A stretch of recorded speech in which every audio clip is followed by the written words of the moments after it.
Bonjour, je voudrais raconter dans cette vidéo la vie de deux saints, un homme et une femme qui se sont rencontrés fortuitement au XIXe siècle et qui ont participé à ce grand mouvement, ce renouveau absolument inouï qu'a connu la France mais aussi la Belgique à cette époque-là, après la Révolution française. Je veux parler de Sainte Jeanne-Élisabeth et de Saint André Hubert Fournet.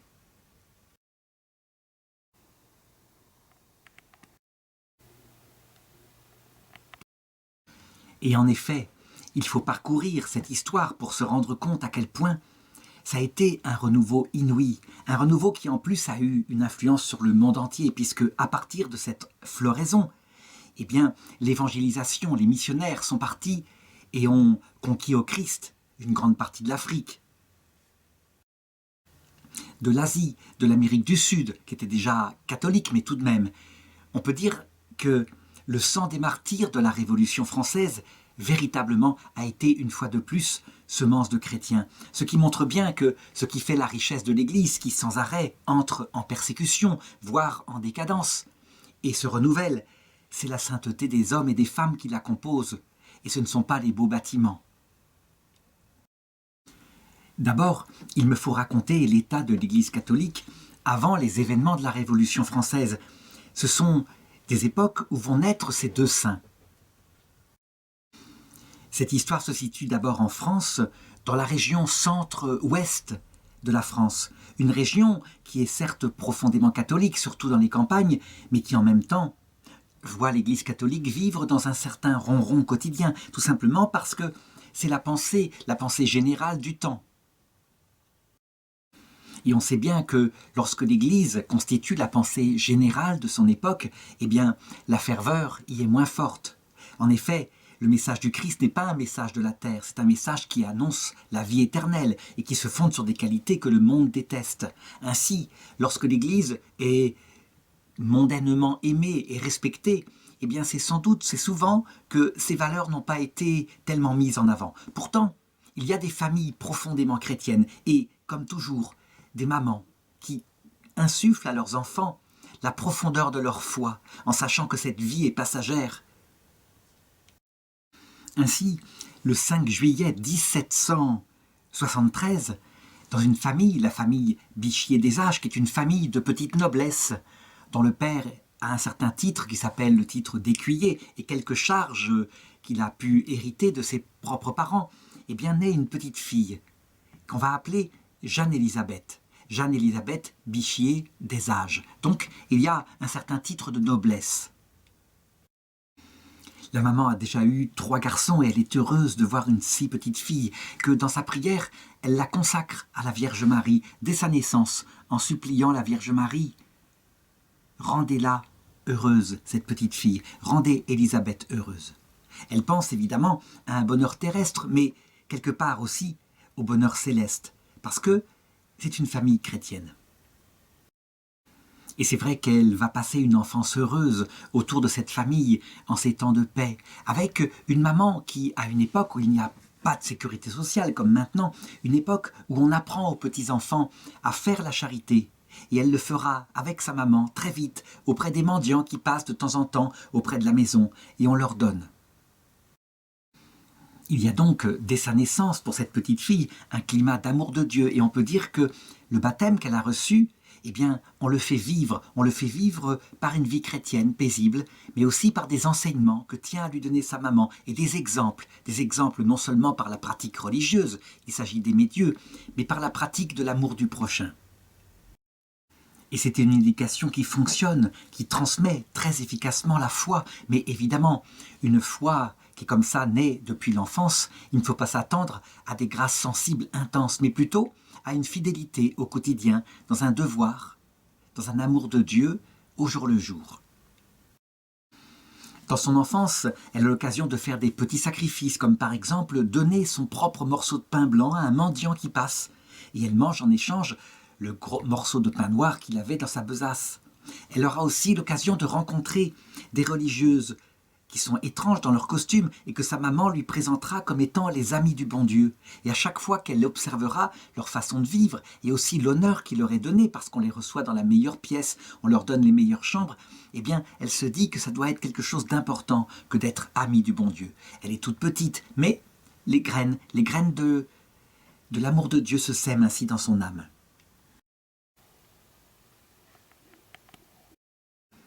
Et puis le temps passe, la petite enfance avec ses jeux, et vient l'époque où il faut recevoir une éducation.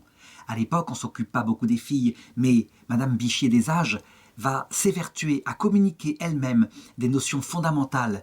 Il n'y a pas à l'époque d'école maternelle, d'école primaire comme maintenant. C'est elle qui va lui apprendre à lire, à compter, mais pas seulement, à prier, à connaître le catéchisme et aussi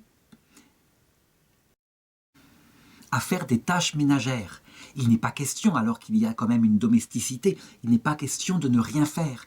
Elle pense qu'il faut communiquer à sa fille toutes les capacités, y compris la capacité de faire la cuisine et des choses comme cela.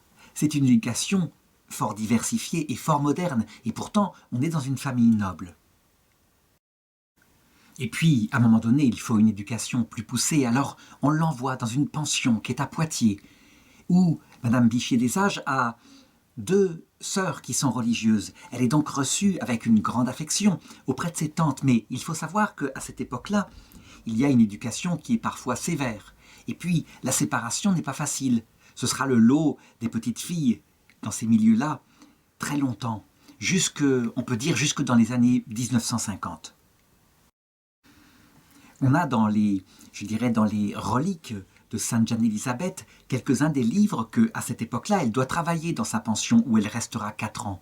Ce sont des livres extrêmement épais, extrêmement poussés. Ce ne sont pas des livres illustrés comme maintenant. Véritablement, on prend les enfants pour des adultes et on leur donne une éducation difficile, avec beaucoup de par cœur.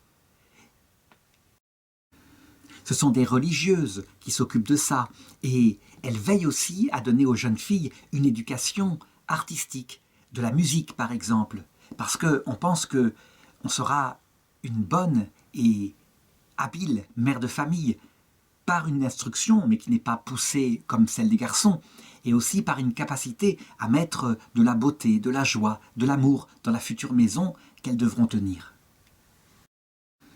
Est-ce que la petite Jeanne-Élisabeth est une élève modèle ? Pas toujours, elle a aussi son caractère.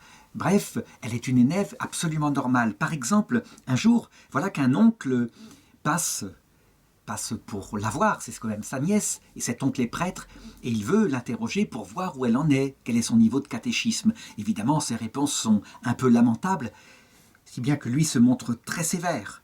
Et elle part en maugréant parce qu'elle a été grondée, et elle dit tout bas à une petite camarade « Il est méchant cet oncle, qui entend et qui répond, alors qu'il a entendu « Oui, très méchant, mademoiselle ».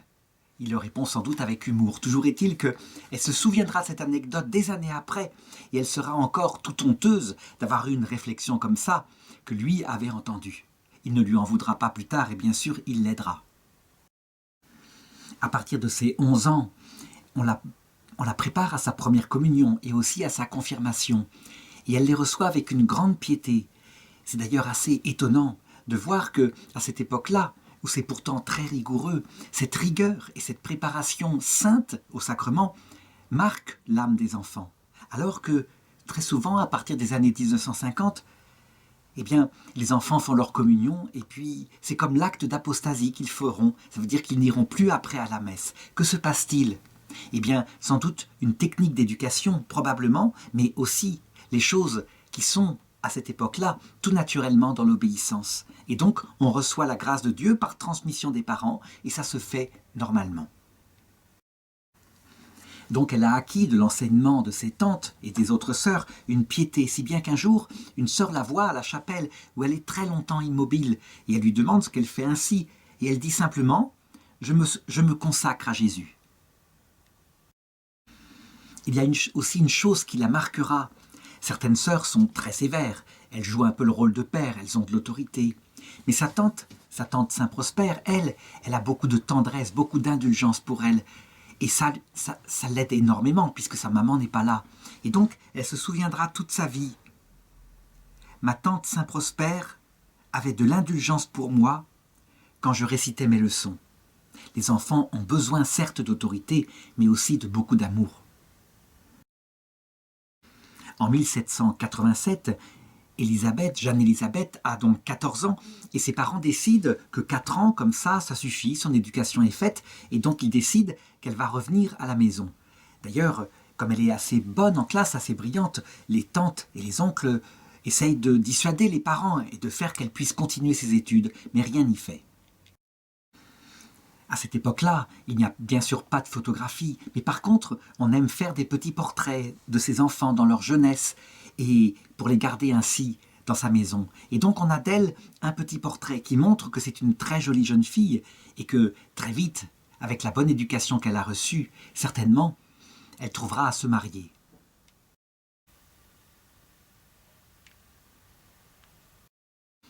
Ce qui marque chez elle, dans les témoignages qu'on a de cette époque-là, c'est son maintien très gracieux, sans doute parce qu'elle a appris peut-être à danser, et aussi son sérieux, sa profondeur. Elle semble plus mûre que son âge.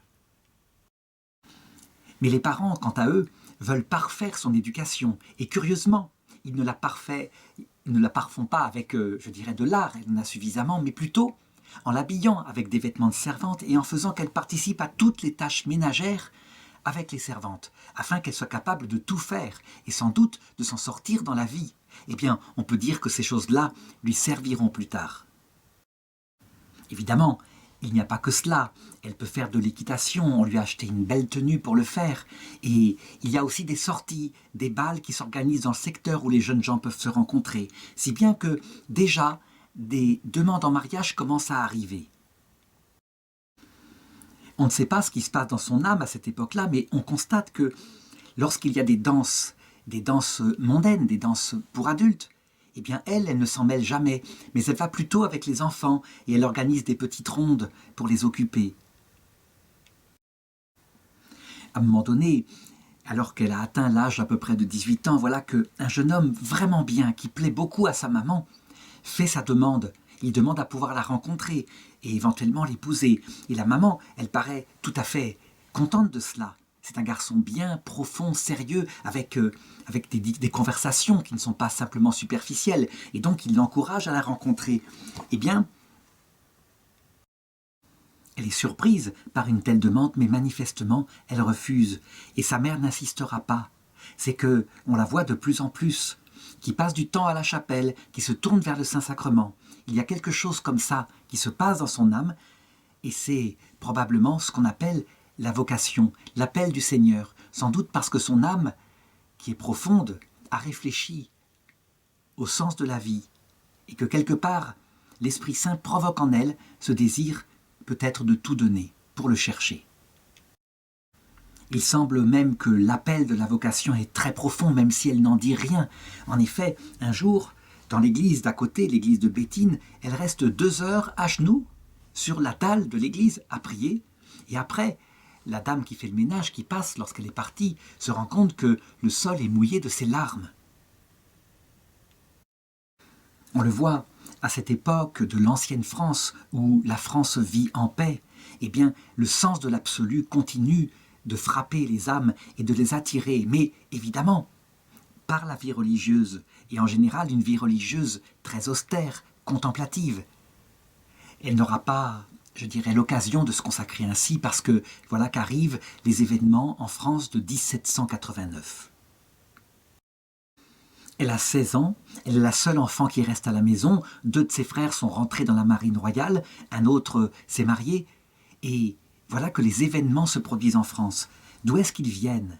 En réalité, il y a 2 Frances. Il y a bien une France, comme je l'ai dit, qui vit sa vie chrétienne fidèlement, comme la tradition le lui a toujours appris. Et puis, il y a la France qu'on pourrait appeler des Lumières. Ça veut dire que, travaillée par des philosophes, l'idée que l'homme serait lui-même source de son propre gouvernement s'est répandue. Et on supporte de plus en plus difficilement le fait qu'il y ait un roi non élu, un roi désigné par ce qu'on appelle Dieu, et qui, je dirais, gouverne un peu arbitrairement, s'il le veut, la France. Louis XVI est un bon roi. On peut dire que le gouvernement absolu, c'est plutôt Louis XIV qui l'a exercé. Lui, c'est quelqu'un qui est ouvert aux idées nouvelles. Toujours est-il que, parce qu'il ne veut pas que le sang coule en France, lorsque la Révolution éclate, parce qu'il a convoqué les États généraux, il avait besoin d'argent, les caisses de l'État étaient vides, et qu'il a laissé trop les choses faire, eh bien, des lois qui bouleversent l'ancien ordre sont votées malgré lui. Alors il les laisse faire, parce que c'est surtout l'abolition des privilèges, et au début, c'est un renouveau dont la France a vraiment besoin, et qui était un petit peu dans ses idées. Par la même occasion, évidemment, nous sommes en 1789, eh bien, la charge qu'avait le papa de Jeanne-Élisabeth lui est retirée. Il était responsable des poudres et salpêtres dans son pays, ça veut dire qu'il récupérait dans les caves du salpêtre qui était acheminé à Paris pour faire de la poudre à canon. Eh bien, il perd sa charge et donc en même temps ses revenus. Et c'est pour lui une source de grande inquiétude, bien sûr. Cependant, très vite, la révolution ne reste pas là, et elle tourne à la haine, à la violence, comme si rien ne pouvait plus arrêter les choses. Il faut dire que des pamphlets ont été publiés partout, dans une grande liberté de la presse, qui ont répandu des rumeurs sur la corruption des élites, et en particulier des aristocrates, et en particulier de la reine Marie-Antoinette. C'est tout l'ordre ancien qu'on veut remettre en cause, la royauté d'abord, mais aussi la religion, qui a servi de prétexte à la force de cette royauté. Et on décide que, plutôt que d'adhérer à des dogmes qui sont superstitieux et malsains, qui ont été source de tant de guerres de religion, on fera plutôt confiance à sa raison seule, qui décide par soi-même, non seulement du gouvernement du pays, mais aussi du sens de la vie. C'est à cette époque-là, vers 1792, que le papa de Jeanne-Élisabeth meurt. Et elle l'entoure de toute son affection, ce bon papa qui ne trouve plus son réconfort que dans sa présence. Elle l'écrira plus tard. « Mon bon père était très édifiant. Il ne se plaignait jamais dans ses souffrances. Il disait que ma seule présence lui ôtait la moitié de son mal. » Et c'est ainsi que, au moment où va arriver la terreur révolutionnaire dans leur immense maison, avec ce titre de noblesse, ces deux femmes, la maman et la fille, se retrouvent seules. Un des fils a émigré. Et donc, en l'occurrence, comme il est suspect d'avoir fui la Révolution, les biens sont placés sous séquestre. Et il est impossible de parvenir à accomplir la succession, c'est-à-dire l'héritage du papa qui est mort. La maman, quant à elle, est très éprouvée par le décès de son mari, puis elle n'a pas la tête à ça. Alors, c'est Jeanne-Élisabeth qui va s'emparer de l'affaire pour arriver à débloquer la succession et faire que tout de même la famille ait un petit peu d'argent pour vivre. Sinon, c'est la misère qui guette.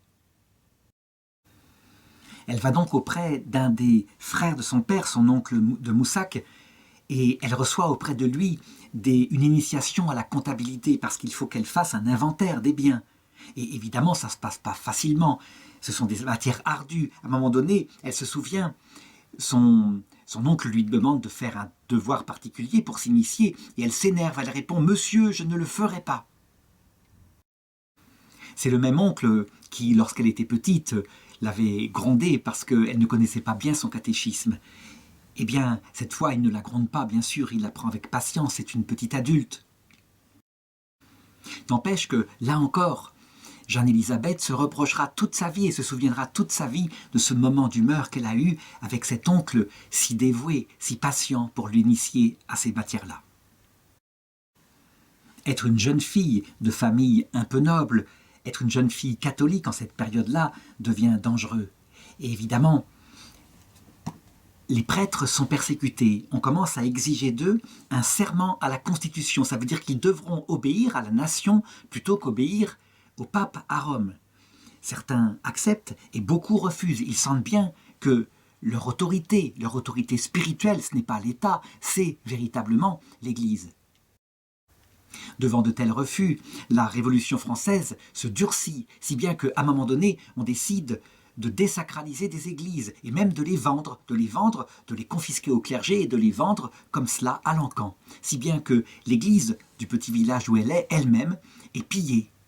Tous les ornements qui sont à l'intérieur sont jetés et brûlés. C'est un moment d'iconoclasme terrible. Et on se souviendra par exemple d'un petit enfant qui était là. qui s'appelle Lambert et qui réussira à sauver du feu les reliques de Saint Génitour et qui les gardera dans sa famille cachées pendant 40 ans avant de pouvoir les rendre à l'église et de le remettre au culte. C'est aussi ce petit garçon qui, à un moment donné, alors qu'on a dressé dans l'église une espèce de statue qui représente la déesse raison, eh bien ira discrètement couper la ficelle qui la retient et elle s'écrasera au milieu de l'église. Quant à l'église, évidemment, elle est désaffectée au culte et la foi se met à être persécutée. À un moment donné, les révolutionnaires décident d'organiser dans la petite ville une fête de la déesse raison avec un défilé. Et il faut trouver une jeune fille qui soit jolie et qui puisse représenter sur un char la déesse raison. Qui est-ce qu'on choisit? Eh bien, Jeanne-Élisabeth, qui est très jolie, qui est remarquée pour cela. Et elle, stupéfait qu'on ait pensé à elle, immédiatement, elle refuse. Il n'en est même pas question. Elle, c'est Jésus-Christ, son Dieu. Ça va servir d'exemple, si bien que toutes les jeunes filles du village, après, refuseront. Si bien qu'on sera obligé d'improviser une espèce de statue pour organiser ce défilé. On est quelque part, finalement, revenu à l'époque de l'Empire romain, lorsqu'il fallait presque adorer une idole. Évidemment, elle est repérée, elle a refusé, et donc très vite elle est dénoncée comme étant anti-révolutionnaire, et avec sa mère, elle se retrouve en prison. Fort heureusement, ça durera peu de temps, et la Révolution française aura bien d'autres choses à faire avec la révolte qui se passera dans tout l'ouest de la France, ça veut dire dans la région juste à côté, la Vendée militaire. On peut dire en tout cas qu'à cette époque-là, à cette époque où on commence à voir des martyrs surgir, c'est-à-dire que des prêtres sont massacrés, eh bien, Élisabeth, qui doit en même temps défendre le déblocage de l'héritage familial, eh bien, elle apprend à dépasser la peur de la mort. Elle peut être arrêtée n'importe quand. Elle connaît aussi la misère physique, puisque sa famille n'a plus du tout d'argent. Et elle va tout de même, avec sa tante qui est religieuse, défendre le déblocage de son héritage, et elle va brillamment réussir. Si bien que, je dirais, alors que le frère est parti en exil, sa part à lui sera sous séquestre, mais le reste pourra être donné à la famille. Évidemment, dans son village, on sait qu'elle a gagné le procès, si bien qu'un cordonnier lui dit « Citoyenne, il ne te manque plus que d'épouser un bon républicain », ce qui montre le climat de l'époque. Tout cela se passe en 1795, donc en plein cœur de la terreur, et on peut dire que ses compétences de droit qu'elle va acquérir lui serviront parce qu'elle ne sait pas encore la tâche qui l'attendra plus tard. Toujours est-il qu'elle en revient à la maison, elle s'occupe de sa maman qui est épuisée et elle s'adonne aux travaux ménagers.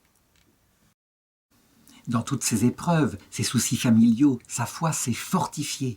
Et on peut dire qu'à cette époque-là, on a d'elle une image où elle a écrit au dos, c'est une image de Notre-Dame auxiliatrice, moi, Jeanne-Élisabeth, Marie-Lucie Bichier, je me dédie et me consacre aujourd'hui et pour toujours à Jésus et à Marie, et c'est signé le 5 mai 1797. Elle a donc 24 ans, sa vocation s'est fortifiée, une dernière tentative arrive pour éventuellement la marier et manifestement elle n'est pas faite pour ça. C'est la vie religieuse qui l'attire, chose qui n'étonne pas tant sa mère que ça, tellement il y a eu des vocations dans la famille, dans les oncles comme je l'ai dit, dans les tantes. De ses 24 à ses 30 ans, elle vit ainsi une vie de jeune fille célibataire et elle se consacre particulièrement à l'éducation chrétienne des gens du village où elle habite. Elle s'est retirée avec sa mère dans une petite maison, une propriété qui s'appelle la Guimetière. Et les gens viennent. Il faut dire que l'état des âmes est catastrophique en cette année 1803. L'enseignement religieux a quasiment disparu du fait de la persécution et, je dirais, le catéchisme n'a plus été transmis aux enfants. Les églises tombent partout en ruine. L'épreuve, évidemment, se termine avec la venue de Bonaparte, puis de l'empereur Napoléon, et en 1803, une mission est prêchée dans la paroisse où elle est par deux prêtres, dont un qu'elle connaît bien, qui est un curé d'un village voisin, qui s'appelle le père André Hubert Fournet. Je vais maintenant raconter qui il est, parce que Saint André Hubert Fournet va avoir un rôle très important avec Sainte Jeanne-Élisabeth Bichier des Âges. Qui est ce père André ? D'abord, il a 20 ans de plus que Jeanne-Élisabeth. Il est né exactement en 1752, mais pas loin d'ici. c'est un petit garçon qui est dans une famille profondément catholique, où il y a énormément de prêtres et de religieux. Mais lui, pas question pour lui du tout, quand il est jeune, d'être religieux, pas même question d'y penser. C'est un petit garçon qui aime bouger, qui aime s'occuper, qui aime s'amuser. Et la vie contrainte, la vie calme, etc. d'un prêtre ne lui plaît pas du tout. Si bien que on a un cahier qui date de son enfance, où il a marqué « Ce livre appartient à André Hubert, un bon garçon qui ne veut être ni moine ni prêtre. » Et voilà, les choses sont dites, il n'en est pas question. Alors il est parfaitement indiscipliné, il aime s'amuser, c'est un caractère comme cela. Il devient adolescent, et ce qui lui plaît, c'est évidemment les amusements des jeunes. Pas question de fréquenter excessivement l'église. Alors il entreprend des études de droit, et puis il y échoue. Il y échoue lamentablement. Il est tellement stupéfait par cet échec, il s'attendait à réussir que, ni un ni deux, sans en parler même à sa famille, il décide et il s'engage dans l'armée royale. C'est vraiment un coup de tête. D'ailleurs, il revient dans sa famille un peu plus tard avec son uniforme de soldat, et quand son oncle, qui est prêtre, le voit, lui dit « Monsieur, je ne vous connais pas, je n'ai pas de neveu dans l'état militaire. » Avec l'entregent de sa famille, on va arriver à faire annuler son engagement. Donc devant les coups de tête de ce neveu, on décide finalement de le confier à un de ses oncles qui est prêtre et qui est un homme particulièrement doux, particulièrement sage, particulièrement intelligent, qui va le recevoir dans son presbytère, qui va très vite le comprendre, qui va être d'un excellent conseil, qui va le calmer dans toutes ses angoisses et qui même à un moment donné va discerner chez lui une vocation, si bien qu'il prophétisera en disant « Un jour, tu seras prêtre, tu monteras au Saint-Autel, tu prieras Dieu pour ta mère. » Et manifestement, c'est ce qui se passe parce que en 1774, donc à l'âge de 22 ans, eh bien, il entre au séminaire pour devenir prêtre. Il suit la vocation, il ne regimbe plus. Évidemment, la conversion ne s'est pas entièrement faite en lui. Il n'empêche que, tout à fait normalement, 2 ans plus tard, après des études minimales en théologie, il est ordonné prêtre. L'évêque commence par le nommer vicaire de son oncle, celui qui est si sage, et ensuite, quelques années plus tard, il devient curé de Maille, un petit village. Évidemment, la vie, au départ, de ce prêtre, du bon père André, c'est une vie mondaine. C'est un prêtre, je dirais, de la grande époque, d'avant la Révolution française. Alors, il aime recevoir et manger des bons petits plats. Il a en particulier toute une argenterie et des candélabres. Et il aime sortir quand il reçoit sa belle vaisselle, afin d'impressionner les gens. Et puis, après tout, autant vivre bien, puisqu'on le peut. Il est maintenant parti pour mener une bonne vie, la vie d'un prêtre digne, certes, mais certainement pas d'un saint. Il vit d'ailleurs avec sa mère et sa sœur dans sa petite cure. Et un jour, il est stupéfait par la chose suivante. Voilà qu'un mendiant passe, encore une fois, il n'y a pas de sécurité sociale, je l'ai déjà dit, et il lui dit, écoutez, on est en train de se mettre à table, je n'ai pas d'argent, mais j'ai de la nourriture, je vous donne de la nourriture. Et le pauvre lui répond, comment ça, vous n'avez pas d'argent? Mais votre table en est couverte. Et effectivement, sa table est couverte avec les couverts d'argent, avec les chandeliers, etc. Et cette phrase-là simplement, va le marquer profondément. Il s'en souviendra toute sa vie. Mais oui, il a de l'argent. Il est riche. On peut dire que cette phrase-là, toute seule, ne veut rien dire. Des tas de phrases comme ça ont été dites à des tas de gens. Mais que certainement, au même moment, l'Esprit Saint frappe le cœur de ce prêtre et il va changer radicalement de vie. À partir de ce jour-là, il vend tous les objets qu'il a et il en donne le prix aux pauvres et il s'installe dans une cure si pauvre que les villageois en sont tout retournés. Et surtout, ce qui va changer aussi, c'est sa piété. Ça veut dire qu'il manifeste un extrême zèle pour Dieu.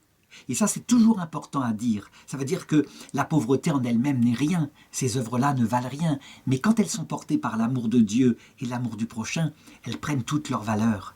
Et les gens sont édifiés. Ils se disent que leur prêtre a bien changé. Il a environ 40 ans quand éclate la terreur révolutionnaire sur la France. Au début, un prêtre jureur accepte de le prendre dans sa cure, lui n'a plus le droit d'exercer, bien sûr, puisqu'il a refusé de jurer. Mais comme le prêtre jureur, personne ne vient à sa messe, il se dit qu'avec ce prêtre-là, les gens peut-être finiront par être apprivoisés et reviendront.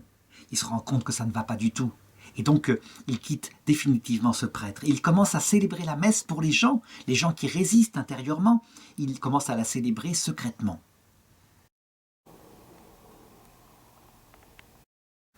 Évidemment, on entre dans une période extrêmement dangereuse. On sait qu'à cette période-là, les prêtres non-jureurs qui ont été arrêtés sont emmenés vers Nantes. Et là, il y a des massacres. C'est un véritable génocide de prêtres et de religieuses. On ne peut même pas imaginer ce qui se passe.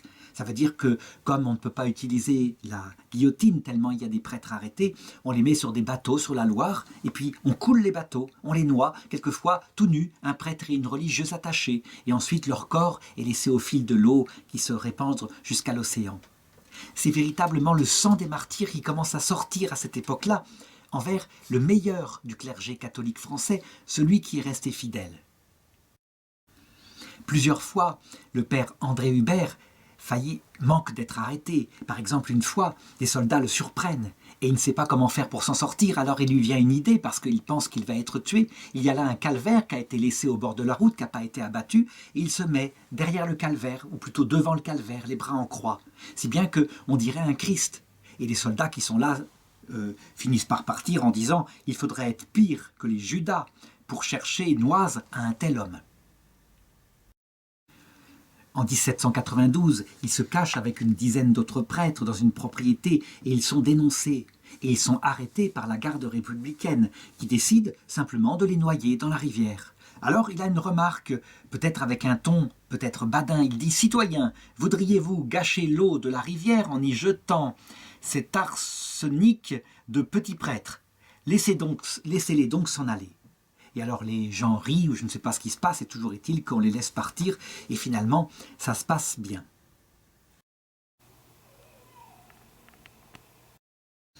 Le danger est décidément trop grand et avec 130 évêques français et 40 000 prêtres, il décide de partir pour l'exil. Et lui part vers l'Espagne. Il se retire en Espagne où là il va exercer un ministère sacerdotal. Les gens, même maintenant dans le village où il était, ont encore le souvenir du saint prêtre André Hubert. C'est qu'on est frappé par ce prêtre dont l'immense piété se voit. Chaque jour, qu'il pleuve ou qu'il vente, il fait le chemin de croix complet. Il est du côté de Pampelune, dans une famille qui l'a reçu. Et puis, il visite les pauvres, il accompagne les mourants, il est dévoué dans la confession. Il passe son temps à se donner véritablement. On peut dire que la grâce l'a vraiment travaillé, et c'est une grâce contemplative, au point que, à cette époque-là, il finit par se dire qu'il ne va pas rester prêtre comme ça, qu'il faut qu'il rentre dans la vie contemplative. Et donc il frappe à la porte d'un Carmel, un Carmel déchaussé. On sait que c'est l'Espagne, le pays où a eu lieu la grande réforme de Sainte Thérèse d'Avila. Il y reste quelques jours et très vite, le supérieur, le prieur lui dit que, manifestement,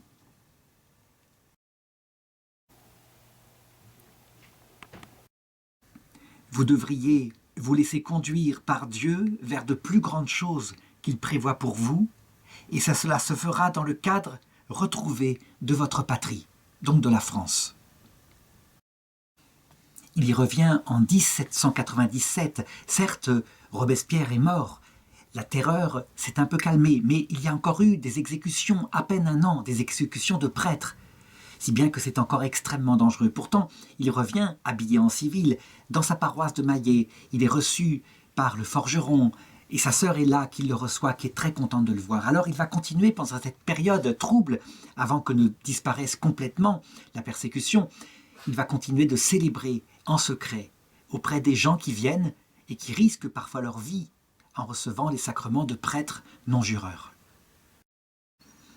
Là où il célèbre, c'est à quelques kilomètres de où habite la future Sainte Jeanne-Élisabeth. Eh bien, c'est à cette occasion de ces messes clandestines qu'elle va le rencontrer. Elle est toujours brûlée par cet amour de Dieu qui l'appelle. Et donc, elle assiste, dès qu'elle le peut, à l'Eucharistie. Une chapelle clandestine a été organisée par des braves fermiers, François Nivaud et sa femme, dans une grange. Un trou dans une poutre sert de lieu où le tabernacle est présent. On a fait une croix par-dessus. Et là, tout est débarrassé dans la journée. Mais dès que le soir vient, eh bien, les prêtres peuvent venir et célébrer l'Eucharistie. Dans la région, de bouche à oreille, on prévient les gens qui veulent assister à la messe et les gens viennent. Et c'est une longue marche. Et Jeanne-Élisabeth fait cette marche le plus souvent qu'elle peut pour recevoir l'Eucharistie dont elle a tellement soif. Il y a aussi autre chose, c'est que depuis des années, elle n'a pas pu se confesser, bien sûr, il n'y avait plus de prêtres. Et donc pour elle, recevoir l'Eucharistie, il faudrait qu'elle puisse auparavant confesser tous les péchés qu'elle a pu accumuler depuis cette époque-là. Évidemment, il n'est pas possible de se confesser avant la messe, donc elle assiste à la messe. Et ensuite, elle se met dans la file de tous ces paysans qui sont là et qui font la queue pour eux aussi se confesser.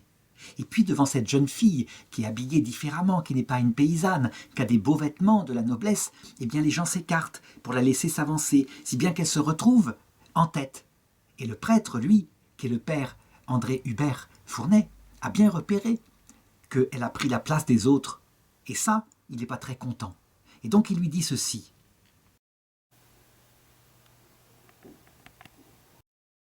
Alors qu'elle est déjà agenouillée pour se confesser. Croyez-vous que je vais laisser pour vous entendre ces mères de famille, ces paysans qui sont venus de plusieurs lieux pour réclamer mon ministère? Et elle répond toute honteuse, « Mon père, il me suffira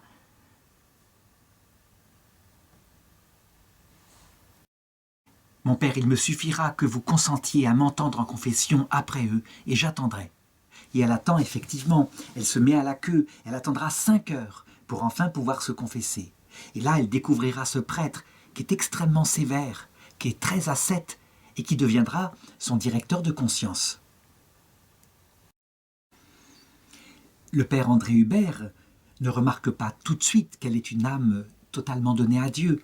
Il repère surtout ses beaux vêtements, si bien que quand quelques jours plus tard elle revient afin de nouveau se faire entendre en confession et recevoir des conseils spirituels, eh bien son premier conseil va être par rapport à ses vêtements. Il lui reproche, avec une assez grande dureté, de porter des vêtements si beaux, et il lui recommande de porter des vêtements beaucoup plus simples, parce que les vêtements de son corps doivent être adaptés aux vêtements de son âme, et son âme doit être revêtue d'humilité. Quand il la voit revenir quelques jours plus tard avec des vêtements beaucoup plus simples, un petit peu comme des vêtements de paysans, alors il la félicite, il lui dit « Allons, c'est bien maintenant, les pauvres et les paysans ne craindront plus de s'approcher de vous. » Et ensuite, parce qu'elle lui demande conseil, eh bien, il va l'aider en lui fixant une règle de vie, mais une règle de vie dont on constate qu'elle est très sévère, très rigoureuse.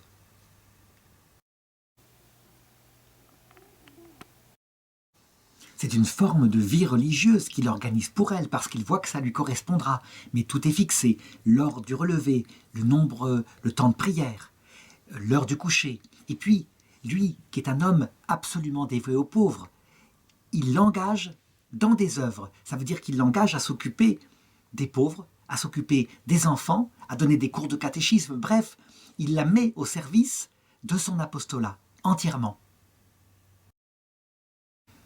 Et il y a du travail à faire, un travail immense. Il y a non seulement le catéchisme des enfants, mais tout est à reconstruire, y compris du côté de la charité. Eh bien, Jeanne-Élisabeth, elle obéit simplement à ce qu'il lui donne comme directive. Et elle le fait. Elle va même, je dirais, s'épuiser un petit peu dans sa santé parce que les jeûnes qu'il impose sont un peu forts. Et donc, on voit qu'à un moment donné, sa santé est même mise en danger. Une anecdote qui date de cette époque-là. Il y a dans une vieille maison un vieux bonhomme, un bonhomme extrêmement grossier, très sale, atteint d'une maladie répugnante, dont personne ne veut s'occuper. D'abord parce qu'il y a cette odeur, mais en plus à cause des grossièretés qu'il sort. Eh bien, qui est-ce qui va s'en occuper? Jeanne-Élisabeth. Elle y va de tout son cœur, elle l'accompagnera jusqu'à sa mort. Et après, elle rira, elle plaisantera avec beaucoup de douceur des grossièretés de ce pauvre homme. On peut dire qu'elle apprend sur le terrain, comme le disait saint Vincent de Paul, notre maître, le pauvre. Il me faut analyser cette spiritualité qui sort après la Révolution française à cette époque-là, cette époque où le renouveau de l'Église est en train de fleurir un peu partout.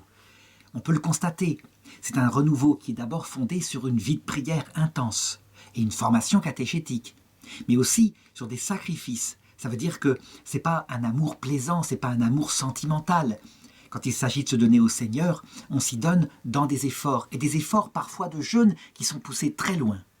La vertu suprême, qui est la marque de l'humilité, c'est l'obéissance.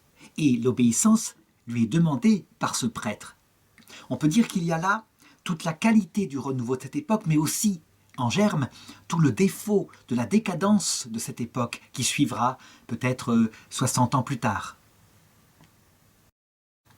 En effet, il faut le savoir, cette rigueur extrême qui va être pratiquée par beaucoup de fondateurs et prêtres de cette époque-là, y compris par le curé d'Ars, elle n'est pas toujours motivée par l'amour. Elle est motivée parfois par un reste de jansénisme, c'est-à-dire une extrême conscience de son péché, du risque de la damnation. Or, la grâce doit suivre la nature, et la nature n'est pas dans l'excès des pénitences. La nature, elle se nourrit de joie, elle se nourrit de sacrifice, elle est dans un juste milieu. Et ce juste milieu, heureusement, le bon prêtre André Hubert Fournet va s'en apercevoir parce qu'elle pâlit, sa santé périclite, et donc il va alléger un petit peu la règle qu'il lui a donnée. Un enfant racontera plus tard, parce qu'il l'avait connue lorsqu'il avait accompagné sa mère auprès d'elle, il dira avoir vu mademoiselle Élisabeth manger une toute petite écuelle de soupe aux choux posée sur ses genoux, tout comme une pauvresse. Arrivent ensuite les années 1800, le début du XIXe siècle, et la paix s'établit pour l'Église, durablement cette fois, si bien que les prêtres peuvent sortir de leur cachette et célébrer à nouveau en public. Et donc l'évangélisation refleurit partout, et le bon père André Hubert est au cœur de cette histoire-là. Il prêche, il organise des missions, et lui, comme il est assez petit de taille, il prend la charge principalement du confessionnal, et il le fait avec un zèle extraordinaire. Dès 3-4 heures du matin, il est là, dans le confessionnal, à recevoir les confessions, jusqu'à 21 heures le soir. Quant à Jeanne-Élisabeth, elle est dévouée au début pour l'aide à la reconstruction des églises. Ça veut dire qu'on refait les charpentes, on répare les murs, on répare les vitraux, on doit recréer les ornements. Et donc elle passe des heures avec la broderie, avec d'autres femmes, pour recréer le linge d'autel.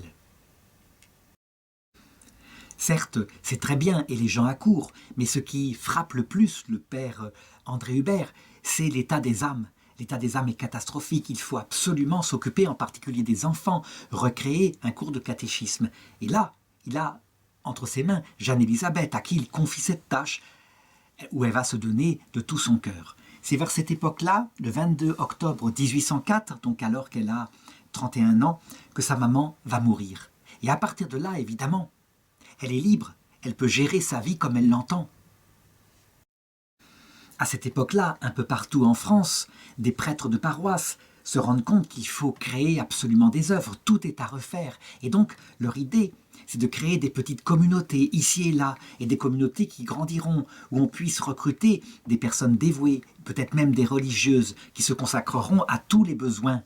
Et donc apparaît partout ce qu'on pourrait appeler des congrégations paroissiales. Et l'abbé Fournier, lui, il a exactement cette idée-là. Il a même sous la main la future supérieure, celle qu'il lui faut, Jeanne-Élisabeth. Pourtant, quand il commence à lui parler de son projet de fondation d'une communauté et du fait qu'elle en sera la supérieure, alors elle regimbe, elle dit « Et quoi, mon père? Moi, supérieur d'une communauté, moi qui n'ai même pas l'expérience et la vertu d'une novice !» Mais pour le père André, il n'est pas question de céder, il est déterminé, il a sa supérieure et donc il ne la lâchera pas. Elle a pensé plutôt à une vie religieuse de type contemplative. C'est ce qui lui plaît, mais manifestement le père a pour elle d'autres missions. Elle regimbe comme elle peut, mais finalement, elle cède par obéissance et elle prend donc un habit religieux. Elle va choisir un habit très simple, c'est la rude robe de deuil des femmes de cette époque-là, comme vêtement, et puis la coiffe des paysannes, tout simplement. Quand son oncle la voit arriver avec un tel accoutrement, au début, il commence par se moquer d'elle avec sa famille, puis il se rend compte que manifestement, elle est déterminée, c'est une vraie vocation.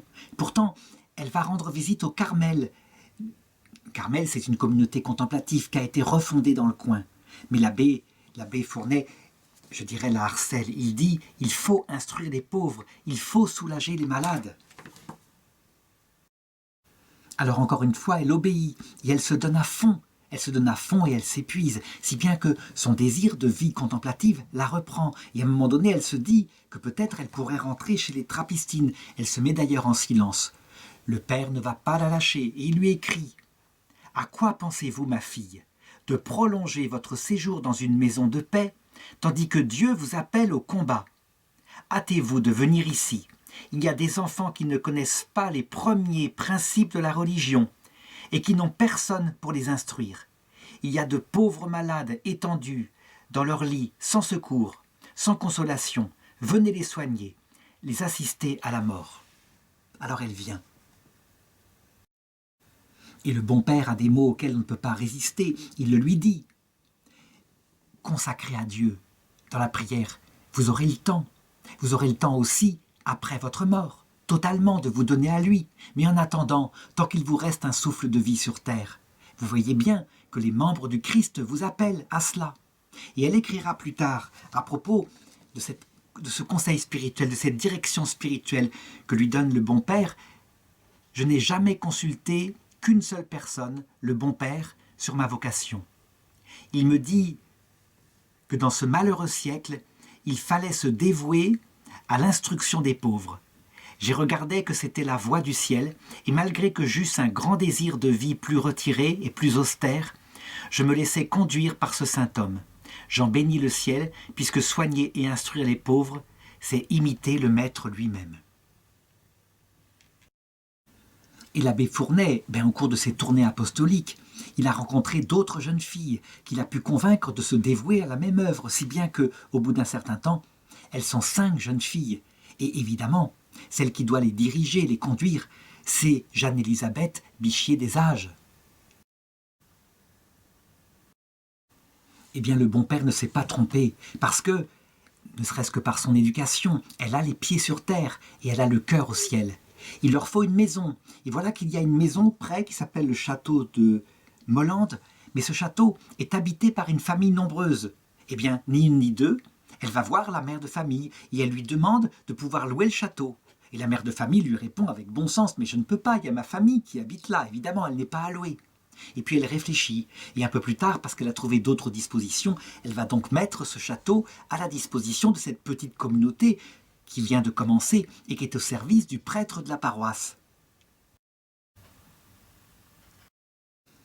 Ce grand bâtiment est nécessaire, il y a tellement à faire, il y a tellement d'orphelins à accueillir.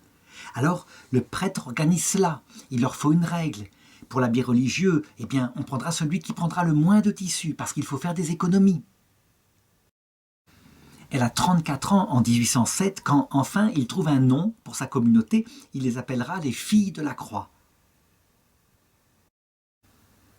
Elles deviennent religieuses, elles prononcent des vœux et comme nom de religion, elles ne vont pas en changer. Ils trouvent que la meilleure solution, c'est qu'elles gardent leur prénom de baptême et donc elle devient sœur Jeanne-Élisabeth. Et c'est ainsi que cette nouvelle forme de vocation, qui n'a pas de vocation si ce n'est tout ce qui peut arriver, eh bien naît. Et elle s'occupe effectivement de tout. Elle, comme supérieure, eh bien, elle a le talent pour encourager, pour ne pas écraser. Et donc, les sœurs, eh bien, ont envie de servir le Seigneur à son exemple. Elle prend les tâches les plus répugnantes et on s'occupe de l'éducation des enfants. Une des sœurs s'occupe de donner des cours. Les cours sont multiples, il y a certes lire, écrire, compter, etc. Il y a des cours ménagers aussi, il faut être pratique. On forme des femmes, principalement au départ, pour, je dirais, réussir dans la vie. Mais il n'y a pas que ça, il faut aussi se transformer en hôpital. Par exemple, à un moment donné, alors qu'elle passe dans la nature, elle entend un gémissement.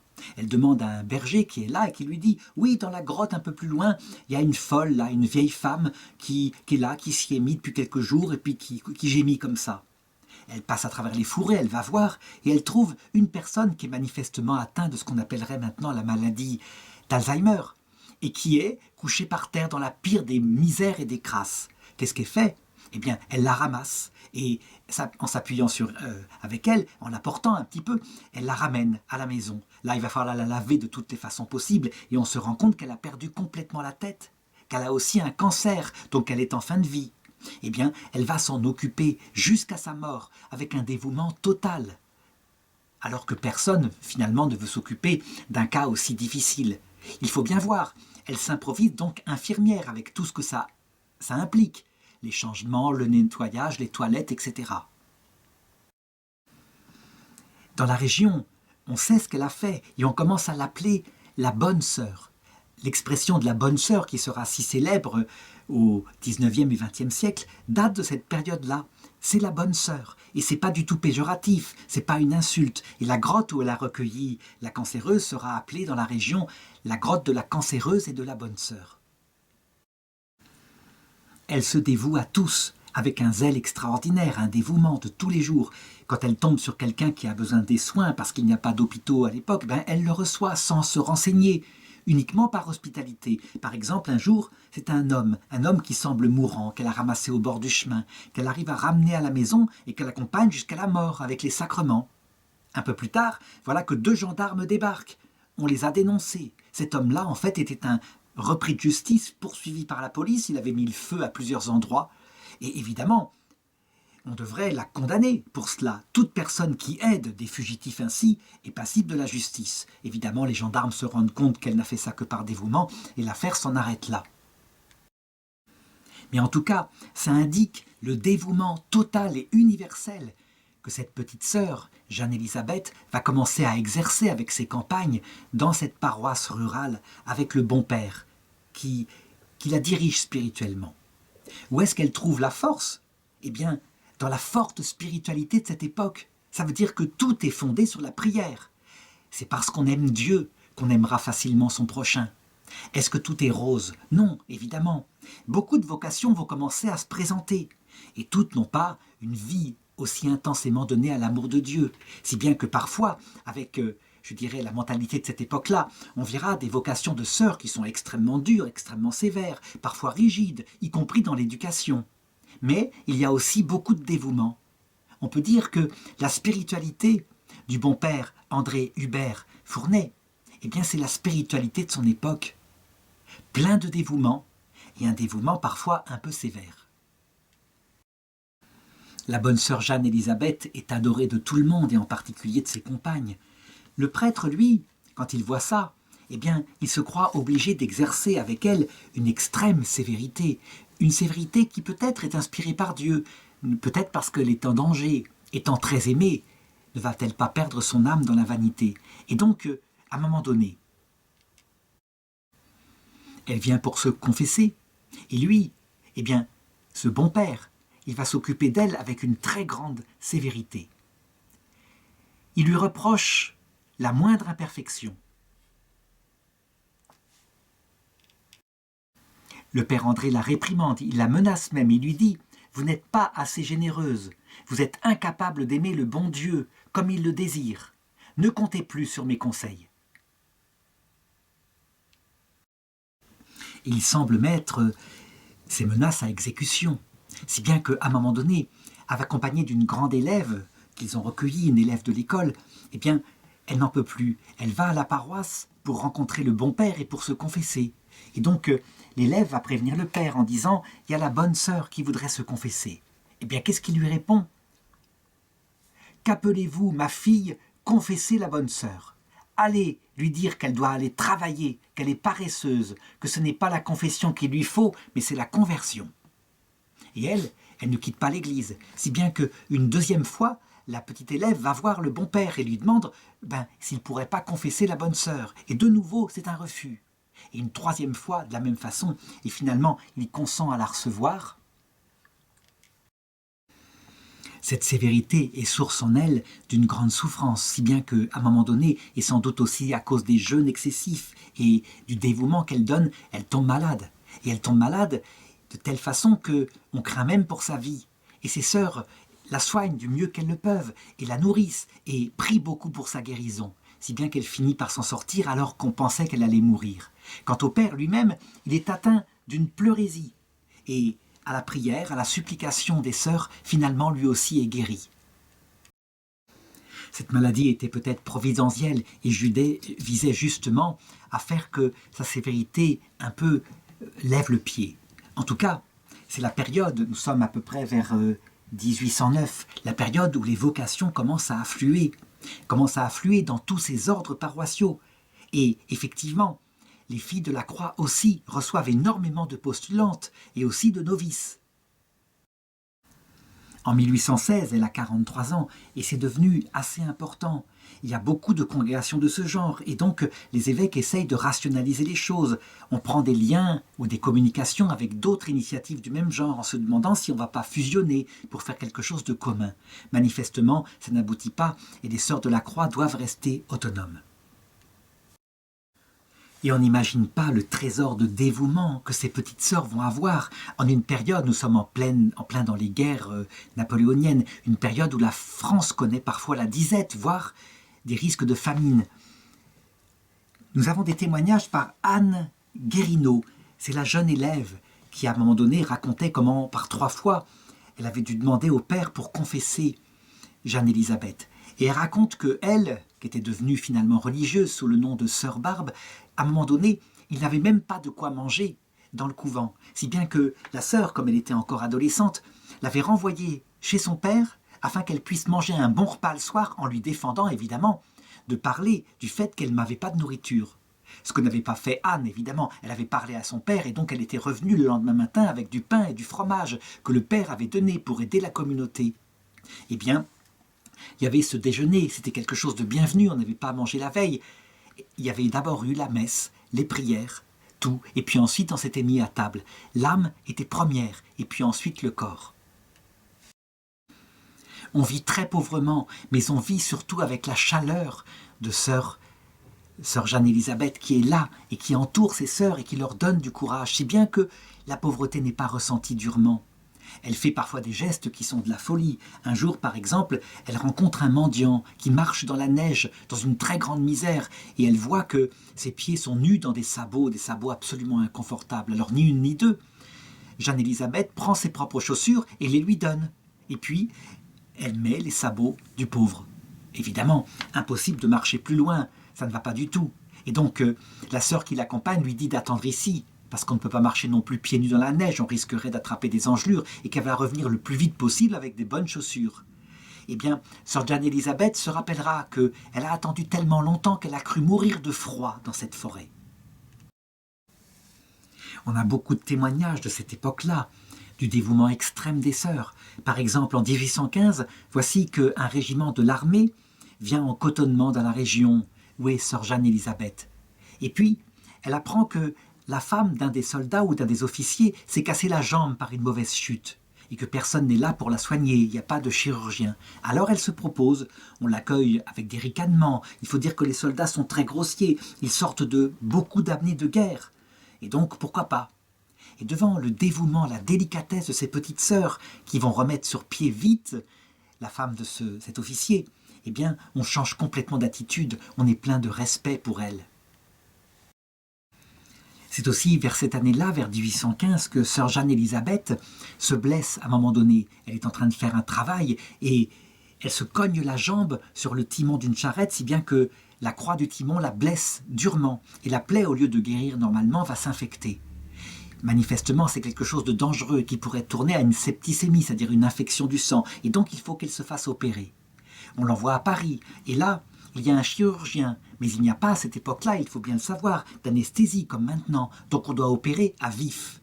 Alors, il appelle des aides pour la tenir, parce que ça va être très douloureux, d'autant plus que la plaie est infectée. Elle dit simplement, ne me tenez pas, j'ai mon chapelet, j'ai ma croix, et ça suffira bien. Et lui va l'opérer comme ça, il va ouvrir la plaie à vif, etc., il va la panser, et il dira plus tard, ça sera son témoignage, j'ai opéré bien des militaires qui, par courage ou par bravade, semblaient ne pas souffrir. Mais je n'ai jamais vu une personne aussi courageuse et aussi forte. La convalescence va être longue. On n'a pas à cette époque-là d'antibiotiques pour aider à la guérison. Elle va durer 3 mois à Paris. N'empêche qu'elle prend des contacts et on apprend qui elle est.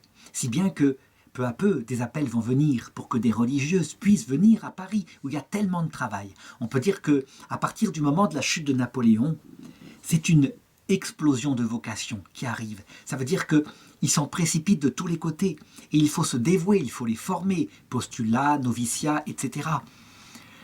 On en a vraiment besoin de ces vocations-là. Il y a tellement de choses à faire. Le roi Louis XVIII entend lui-même parler de ces petites sœurs de la croix et de leur dévouement et met le désir de pouvoir rencontrer leur mère supérieure qui accepte de le rencontrer. C'est, on pourrait le dire, quelque chose qui est une reconnaissance devant ce qu'elles ont fait. Elle le prend tout à fait humblement.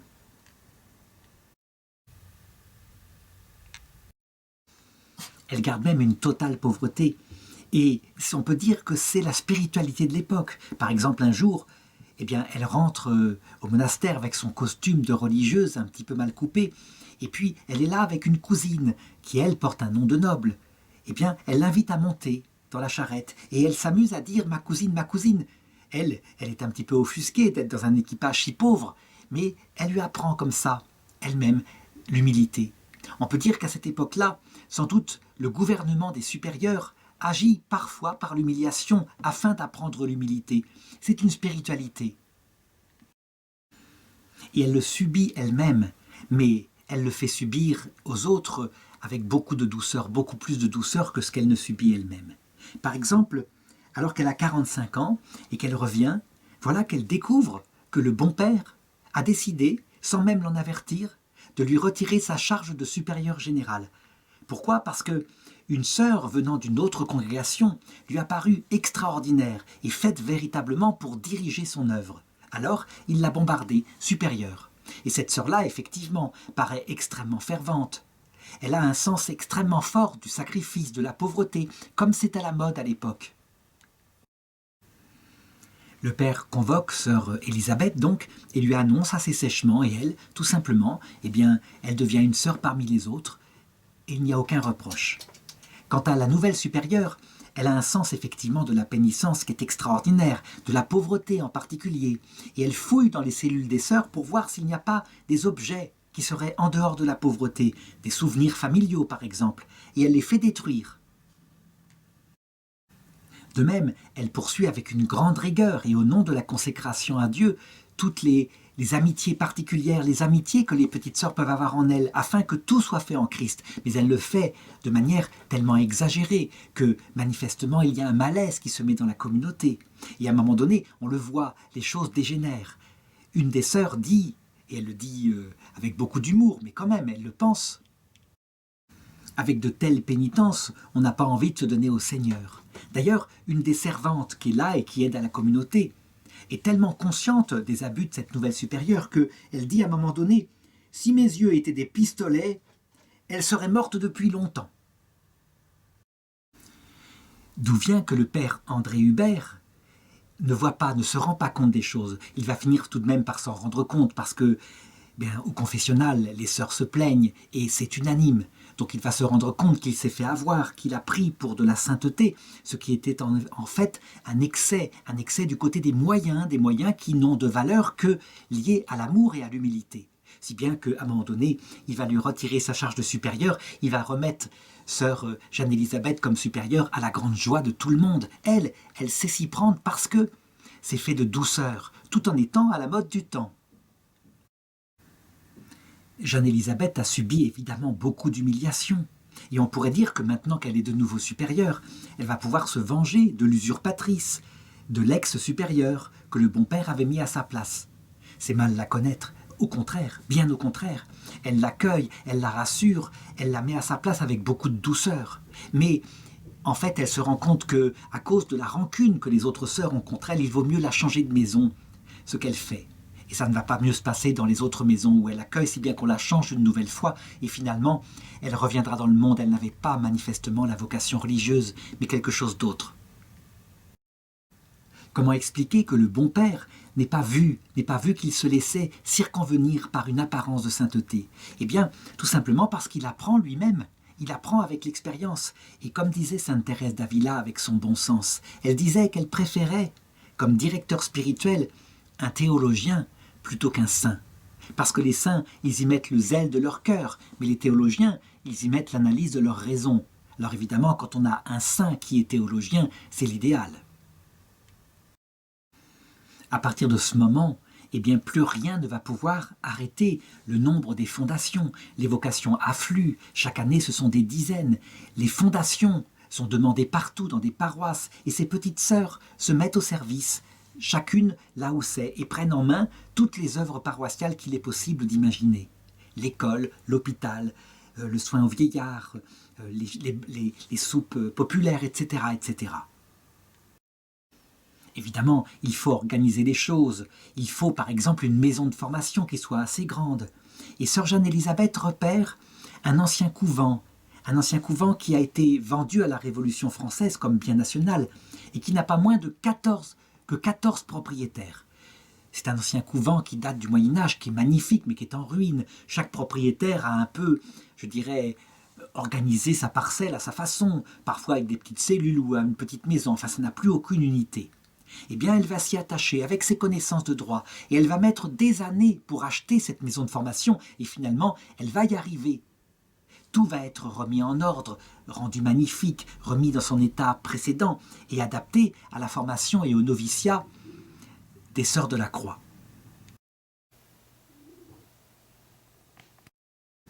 Et ça se passe bien. Ça veut dire que malgré la mode aux rigueurs de ce temps, eh bien, son esprit si plein de douceur et d'amour fait que les sœurs se sentent bien, que les vocations affluent et que les vocations demeurent. Et pourtant, il y a des tas d'anecdotes. Il y a par exemple à un moment donné une petite sœur, une jeune postulante qui tombe affreusement malade juste après son entrée.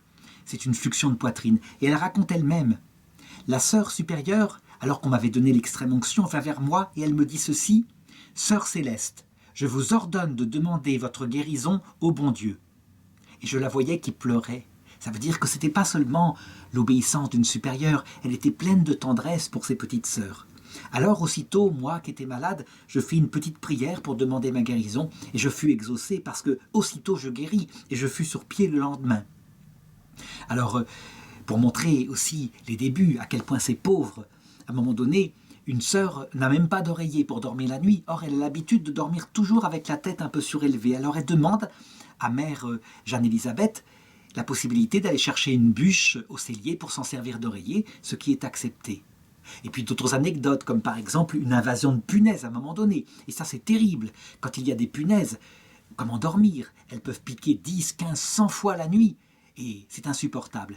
Alors on s'y met, tout ensemble, et on chasse les punaises, et on les chasse une par une, et on les chasse dans les recoins, si bien qu'en 3 jours, l'épidémie de punaises disparaît. C'est d'ailleurs une méthode intéressante pour ceux qui sont envahis de punaises, ça recommence actuellement.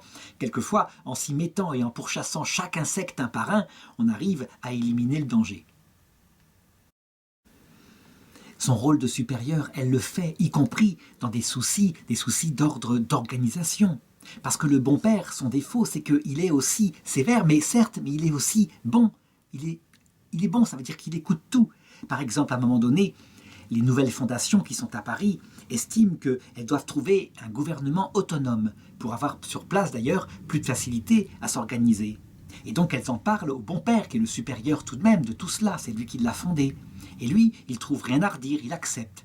Mais mère Jeanne-Élisabeth se rend compte que ça ne va pas du tout. C'est une division en deux et que ça ne va pas marcher. Et donc elle se bagarre pour que la division ne se fasse pas, pour que la fondation des Sœurs de la Croix reste unifiée et elle finit par triompher. Et c'est ainsi que les Filles de la Croix sont toujours une fondation unifiée jusqu'à aujourd'hui. Arrive l'année 1821 et voilà que le bon père tombe malade, gravement. Et donc, on fait appel à un prêtre pour lui donner l'extrême-onction. Mais manifestement, on a besoin de lui. On a besoin de ses conseils spirituels. Et donc, que faire? Eh bien, l'idée vient à une de ses sœurs qui est là, et qui est entrée aussi dans la vie religieuse, de faire la prière suivante, de donner sa vie au Seigneur à la place de la vie de son frère. Et elle est exaucée, parce qu'elle tombe malade quelques jours après, tandis que le bon père guérit. Cette façon de sacrifier pourrait choquer certaines personnes et pourrait parfois les conduire à se demander « mais qui est ce Dieu qui peut demander une vie pour une vie ?» En fait, il faut toujours avoir en tête que cette terre est un purgatoire, un passage, et que pour Dieu, le passage dans l'autre vie, c'est simplement un changement de pièce. Mais ce qu'il veut nous apprendre dans cette vie, c'est d'avoir un cœur donné à l'amour et dans une grande humilité, condition absolument nécessaire pour entrer dans la vision béatifique. Parce que qui supporterait de voir Dieu sans de telles qualités de cœur? Alors, quand quelque chose se passe comme ça, pour bien montrer à quel point il apprécie ces actes d'amour sacrificiels, eh bien, il les exauce parfois. Le problème, évidemment, c'est que cette spiritualité du sacrifice doit impérativement être liée à cette révélation surnaturelle qui lui donne sens, à savoir la Trinité, la vision béatifique, l'amour, si nécessaire. Si elle se coupe de cet amour et du sens par la révélation de Jésus-Christ, elle peut facilement dégénérer et devenir quelque chose presque sadique. Il faut donc faire attention, et c'est ce qui se passera. Les fondations du XIXe siècle, très souvent, fondées au départ sur une spiritualité très profondément catholique, très profondément liée à l'Évangile, eh bien, se perdront parfois dans des sacrifices sans raison. Et cette perte de sens vient manifestement du rôle du démon qui essaye de tout corrompre, surtout quand des choses aussi profondes arrivent. En 1832, arrive sur la France une maladie qui apparemment est venue de l'Inde, une espèce de choléra, et beaucoup de gens sont malades. La maladie se répand, y compris chez les sœurs. Et Jeanne-Élisabeth, qui est un peu leur maman, qui est la bonne sœur, eh bien, elle supplie la Vierge Marie de les aider, de les guérir. Et donc, on voit partout apparaître dans le couvent des petites vignettes où il y a l'écriture de la mère qui a marqué ceci: « Ô Marie, conçue sans péché, protégez-nous, préservez-nous du choléra. » Et le bon père, qui est devenu très âgé, passe par là. Et puis, on le voit qui raye parfois ce qu'a marqué la sœur et qui marque à la place: « Obtenez-nous le choléra, s'il plaît à Dieu, de nous purifier de nos péchés par ce fléau. » Alors on pourrait dire, c'est fait avec de l'humour certes, mais qui a raison entre elle, sœur Jeanne-Élisabeth, et lui, Saint André Hubert Fournet?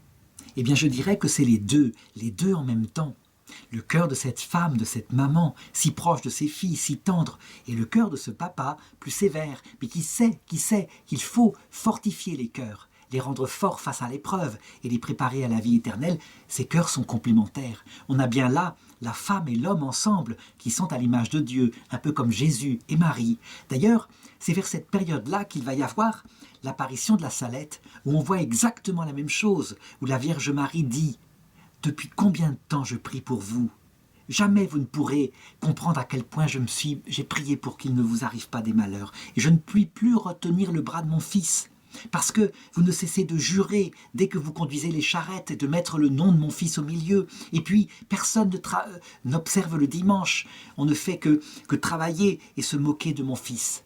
Alors des fléaux vont arriver. » On voit bien, il y a comme une éducation sur notre cœur, à nous qui sommes un peu comme des enfants, où la douceur et l'autorité, non pas se battent, mais se confrontent pour appliquer la meilleure pastorale pour nous conduire en la vie éternelle. Vers 1833, le bon père Fournet, qui est adoré de ses sœurs, est devenu très âgé et la maladie commence à l'atteindre. Il est là, toujours présent à ses sœurs, mais il pense à la mort. Il dit tout le temps « Priez pour moi et demandez que je fasse une bonne mort. » Mais les sœurs protestent en disant à quel point elles ont besoin de lui, de sa présence, etc. Alors il plaisante et il dit « Comment ferai-je pour sortir enfin de ce monde? Je suis enchaîné par les chapelets des sœurs. » Évidemment, avec l'âge, la maladie s'étend et on sent bien qu'il ne restera pas longtemps sur terre. À un moment donné, il envoie sœur Jeanne-Élisabeth pour faire une course.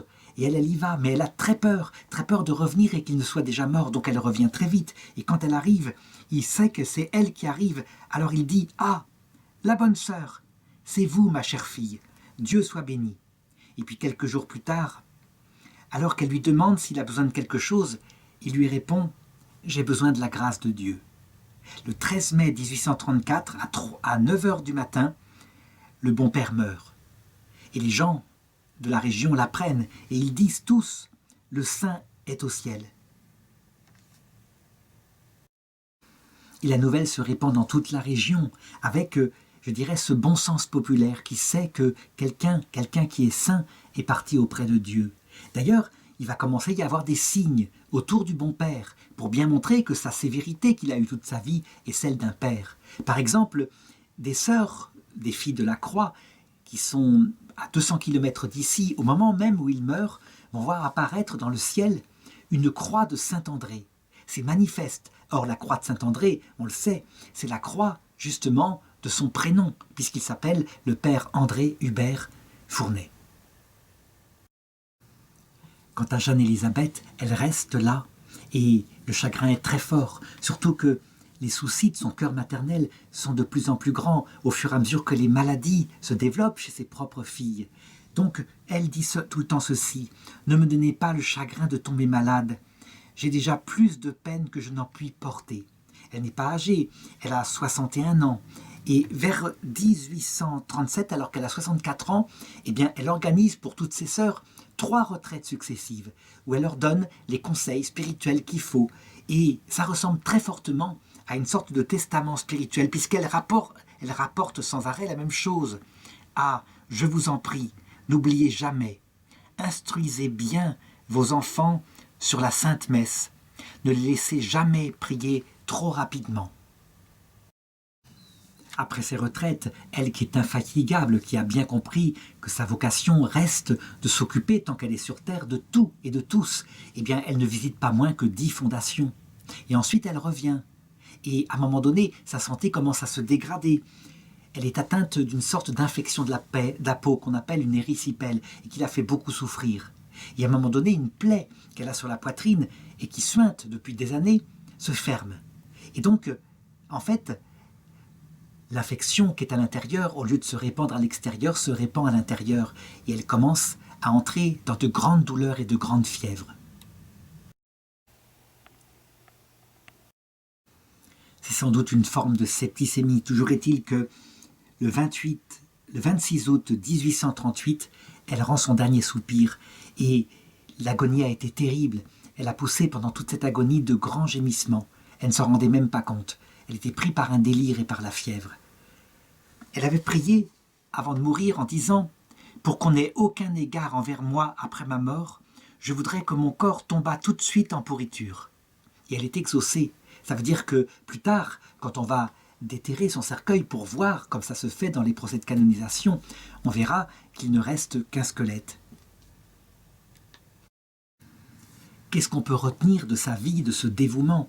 Eh bien, elle était l'image de milliers de petites sœurs qui lui ressemblent et qui ont vécu à cette période-là, dans le dévouement total, sans aucune volonté centrée sur son propre bonheur, mais en donnant, alors qu'en effet, elle était faite par elle-même pour aimer Dieu et pour se consacrer à Dieu dans la prière exclusivement, en donnant tout son temps, toute son énergie au prochain, pour le service de Dieu.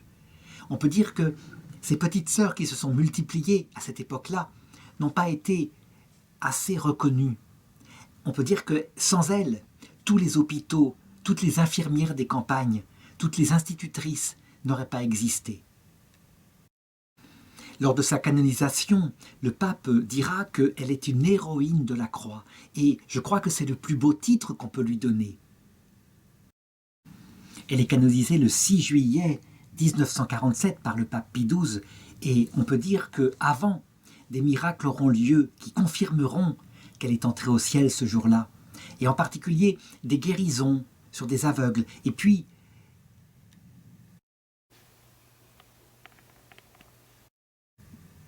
des gangrènes qui guérissent mystérieusement, des cancers qui régressent. Et on peut comprendre pourquoi, elle qui s'est occupée avec tant de dévouement d'une petite femme âgée, cancéreuse, elle qui est morte d'une gangrène finalement, quelque part. Sainte Jeanne-Élisabeth, bichier des âges, est sans doute l'une des milliers de petites sœurs qui, au ciel, nous accueilleront à l'heure de notre mort et dont nous verrons le dévouement extrême. Nous pouvons être certains qu'elles ne se reposent pas, mais qu'elles passent leur temps à faire du bien sur la terre, et dès que nous les prions, à intercéder auprès de Dieu pour obtenir, y compris dans le domaine matériel, des aides dont nous avons besoin.